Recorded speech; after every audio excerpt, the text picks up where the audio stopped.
In addition to adjacent, lowland tropical broadleaf forests surrounding the lodge, and extensive, largely unexplored tropical and subtropical moist montane forests in the uplands of Pico Bonito National Park proper. Formerly, extensive plantations of cacao, citrus, coffee, and bananas sprawled over the lower portion of the lodge's property, much of it now being regrown to its former state for the benefit of birds and birders alike. Each of these habitats harbors its own subset of special birds, some, like the remarkable sunbittern, being confined to very specific areas and difficult to locate, while others can be easily found within most or all habitats and elevational levels. Of course, these forests bustle with an array of widespread neotropical birds and wildlife that, for many, have their origins in Amazonia, a fascinating, even absolutely riveting experience for first-time birders just acquainting themselves with tropical birds. As a classic example, two common round-fasteds, the multicolored keel-billed toucan and its smaller relative, the collared araceri, will stop any first-time birder in their tracks, and many veterans as well. Just looking at their amazing beaks, which, though large, are light but strong and composed of the protein keratin, is enough to take the breath away from even the most seasoned first-timer. The pattern on their bills is a flag of species recognition and used in nuptial display, as well as helping others of their kind to recognize one another, a useful field characteristic for birders trying to identify them as well. A map divides the area into 5 zones, which further facilitates locating special birds and increases the quality of potential sightings. Up on the trail, one has the chance of spotting rarities such as yellow-eared toucanet, keel-billed motmot, 3 hawk eagle species, banana kits, lovely cotinga, king vulture, and many more. Commonly seen along the trail are 8 species of doves, 4 species of toucans, 7 woodpecker varieties, 9 woodcreepers, 5 trogons, upwards to 15 or more hummingbird varieties, an array of warblers, tanagers, grosbeaks, and bunties. As if that were not enough, from a ridgetop observation platform, one has a sweeping northern view of the Coloradito River Valley, all the way to the Caribbean coast, where white hawks are commonly seen, in addition to other exciting raptor varieties crossing your field of view. From the tower closest to the lodge, one gets an excellent bird's-eye view of birds feeding in the canopy or sipping from treetop blooms, offering maximum viewing and photographic opportunities where birders can glass canopy-dwelling birds, purple-crowned fairies, foraging unconcerned amid their seldom-accessed arboreal environment, mixed species foraging flocks that often appear as if out of nowhere to tantalize and challenge a keen observer's identification skills. The sky really is the limit, so don't be in a hurry to move on if at first all you get is a remarkable view and a refreshing breeze. Another wildlife watching tower stands above an extensive heliconia thicket, allowing observation of lecking white-collared manakins, the male's loud, firecracker-like wing snapping providing a lively show. Using the towers and walking the entire loop may take 2 to 4 hours and yield more than 30 rainforest specialty species, including, for the keen and patient observer, chances to observe the unique foraging behavior of the well-named scaly-throated leaf-tosser, an inconspicuous denizen of the shaded forest floor. Many highly sought species, which are uncommon, local, or rare elsewhere, lovely cotinga, keel-billed motmot, green shrike-vireo, emerald toucanet, for instance, are happily, or at least seasonally common, in the forests bordering the lodge's trail network. Like all life here, clean, clear water is requisite. The turbulent, well-oxygenated waters along the Rios Coloradito and Corinto support a microecosystem in themselves that's rare in Central America. They are also the favored habitat of sunbitterns on the north coast of Honduras, where these mysterious birds frequent the confluences of small rivulets feeding into the rocky courses of larger rivers like the Cangrejal and Coloradito and Pico Bonito National Park, stalking insects and other invertebrates in a strangely heron or bittern-like way, hence their misleading common name. This is one of the most striking and enigmatic birds of tropical America, partly because they are typically difficult to catch sight of, and because, though they resemble herons and bitterns in habits, their closest living relative is actually the endangered kagu of New Caledonia, half a world away, both possibly living links to the former supercontinent of Gondwana. Via the trail system, birders have an outstanding opportunity to search for aforementioned sunbitterns and a wide variety of neotropical birds inhabiting the rivers and adjacent gallery forests on the Lodge's de facto wildlife reserve.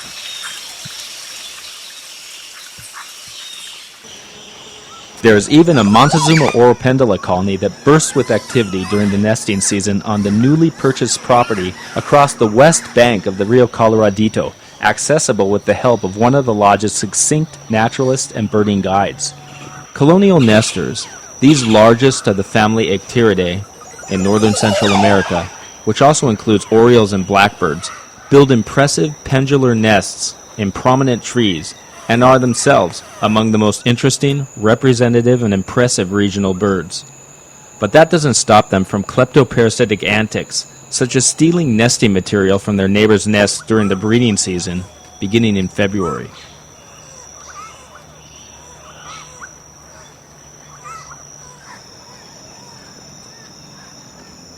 Though sometimes this strategy backfires when caught in the act by the rightful owner. This species exhibits fairly extreme sexual size dimorphism, the males being the larger of the two sexes, and colonies have a distinct social hierarchy. Nests are as intricately woven and durable as any fine human-crafted garment. Watch as this female weaves perfect loops to reinforce the matrix of its nest structure.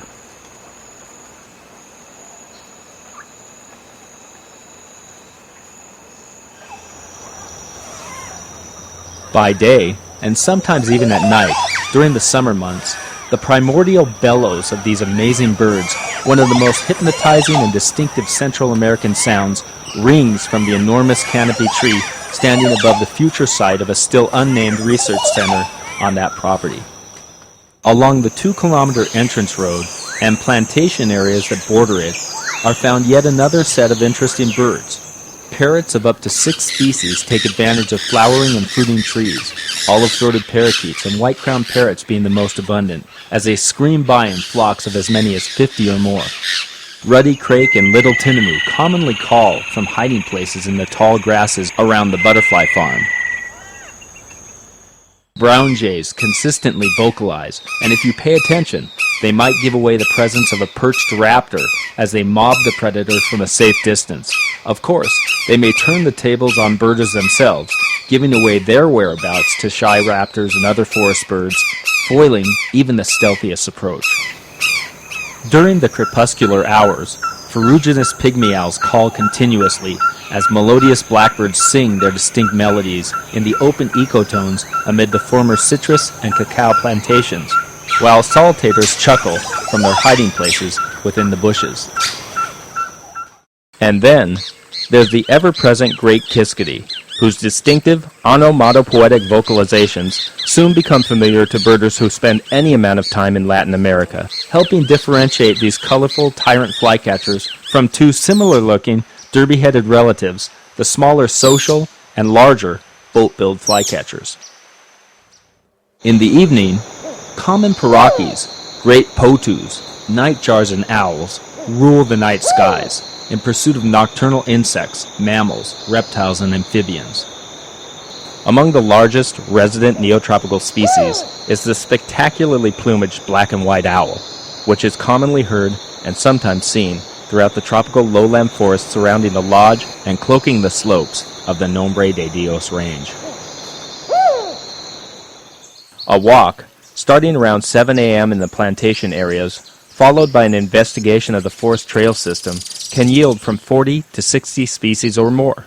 And, if one rechecks these very trails in the late afternoon, the high biodiversity of the area becomes all the more evident with the discovery of an entirely different subset of birds than were seen in the AM. Pico Bonito National Park, really does have the exciting potential to become one of northern Central America's premier birding destinations, and soon. Though much of it is still largely unexplored. But then again, this is one of its irresistible draws. The stunningly beautiful park, which covers most of the Nombre de Dios range, and contiguous lodge property, strategically positioned on an exciting biological crossroads, supports a colorful constellation of avian species that reads like a who's who of northern Central America's most sought-after birds. Birds like the stunning keel-billed motmot, and perhaps the lodge's greatest claim to fame, and one that can elude even the most ardent birder's efforts to find it, the impressively colored and aptly named lovely cotinga, which is perhaps most easily seen here than anywhere else in its large range extending from southeast Mexico to western Panama. Flocks of up to a half dozen or more of these dazzling, neon blue feathered icons often adorn the luxuriant forest canopy within the park, including the lodge's property, putting Honduras, Pico, Bonito, and the lodge squarely on the map for birders in search of this wonderful neotropical dream bird. But their beauty hides an unexpectedly insidious aspect to the natural history of these aesthetically eye-pleasing birds. Frugivores by nature, cotingas consume fruit, particularly mistletoe berries, luring them into the open canopy, where they act as natural vectors for the dispersal of these parasitic plants. With time, this wonderful, if somewhat nefarious relationship that has developed over eons works for both the cotingas and the parasitic plants they feed on. When the fruit is digested and the seeds, replete with their own sticky adhesive, regurgitated and affixed to vertical and horizontal branches around the cotinga's traditional perches high in the canopy, perpetuating the birds and their food source. But not all fruit consumed derives from parasitic plants, as this scene clearly demonstrates.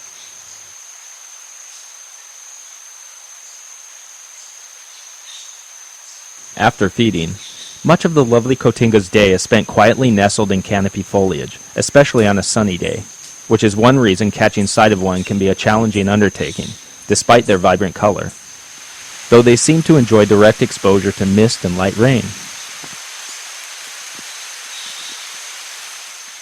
And the females may not be immediately identifiable. Their soft gray and black vermiculated plumage is inconspicuous against a gray or overcast sky, a condition so commonly encountered in the humid, montane habitat preferred by these birds. Their vocalizations have rarely been recorded, as they are soft and don't carry very far, and it seems the birds rely more on color and flair than vocalization to catch each other's attention.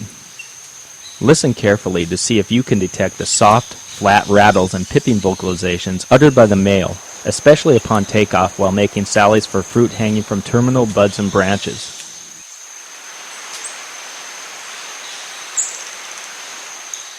The female seems to be vocally distinct, uttering a rich chirp and an abrupt, flat, high-pitched note.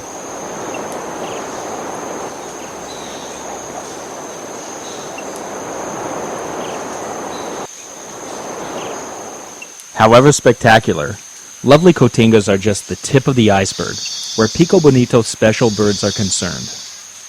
It is here where birds typical of the Caribbean slope of northern Central America intergrade with their southern Central American congeners, whose northern ranges reach to the Sula Valley or further west. Fabulous examples of these north and south duets are keel-billed and broad-billed motmots, black-headed and black-throated trogons, and yellow-winged and palm tanagers, for instance. And then there's the amazing presence of 6 of Central America's 7 dazzling motmot species, common but seldom seen blue-crowned motmots, which sometimes leave the shadowy confines of their understory environment to sun themselves during the early morning hours, revealing the vivid neon blue tones of their crown and facial markings, and their equally vivid red irises. Skulky toady motmots, which are even stealthier, but lacking of the metronome-like tail rackets of their aforementioned but much larger blue-crowned cousin. Beautiful turquoise-browed motmots, the most likely to be seen in open situations, but more representative of the Yucatan Peninsula to the north in Mexico. high-altitude and seldom-seen blue-throated motmots, a species that occupies the cloud forest cloaking the highest portions of the Nombre de Dios range. And lastly, southern broad-billed motmots and their northerly keel-billed cousins, the two sometimes considered conspecific. Still another contingent migrates here on wings that carry them across the hemispheres, and the extensive forests within Pico Bonito National Park represent a very important, intact block of staging and wintering habitat that neotropical migrants depend on for survival.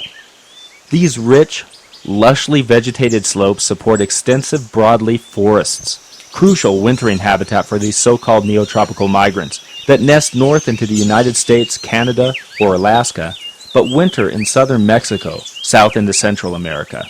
These include many familiar North American birds like orioles, tanagers, warblers, flycatchers,